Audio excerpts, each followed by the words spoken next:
Velkommen til denne tekniske guide om Lenovo ThinkPad. Vi er Kelatos Informática, specialister i teknisk reparation.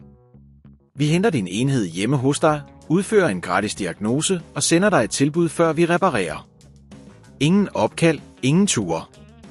Vi holder til på Calle Joaquin Maria Lopez 26, Madrid. Bekvemt, gennemsigtigt og professionelt. Link i beskronerivelsen. Hvis din Lenovo ThinkPad ikke tænder, og skærmen forbliver sort, kan det være en frustrerende oplevelse. Dette problem kan opstå af flere årsager, såsom en defekt strømforsyning eller en fejl i printet. Hvis det ikke bliver repareret i tide, kan det føre til yderligere skader og kan gøre enheden helt ubrugelig. For at udføre reparationen skal du bruge nogle grundlæggende værktøjer, en S-kronerugetrækker, et åbner-værktøj, antistatisk håndledsrem og en ny printplade, hvis det er nødvendigt. Først skal vi åbne din Lenovo ThinkPad sikkert. Start med at fjerne alle S-kroneruer fra bunden af enheden. Brug dit åbner-værktøj til forsigtigt at prikke langs kanten, åbne kabinettet. Vær opmærksom på ikke at beskadige de indvendige komponenter. Når du har åbnet enheden, skal du lokalisere det print, der muligvis er defekt.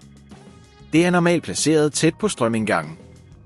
Se efter tegn på skader som brændte områder eller løse forbindelser.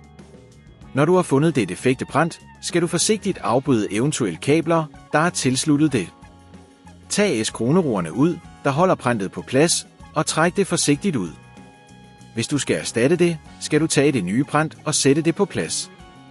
Sørg for at stramme S-kroneruerne til det anbefalede moment for at sikronere, at det sidder ordentligt fast. Når printet er på plads, skal du genoprette forbindelserne til de kabler, du tidligere har fjernet. Hvis det på dette tidspunkt føles for kompliceret, så husk at vi hos Kelatos henter din enhed hjemme og sender den repareret tilbage til dig. Når alt er tilsluttet, skal du lukke enheden ved at sætte kabinettet tilbage på og S-kroneruge det fast.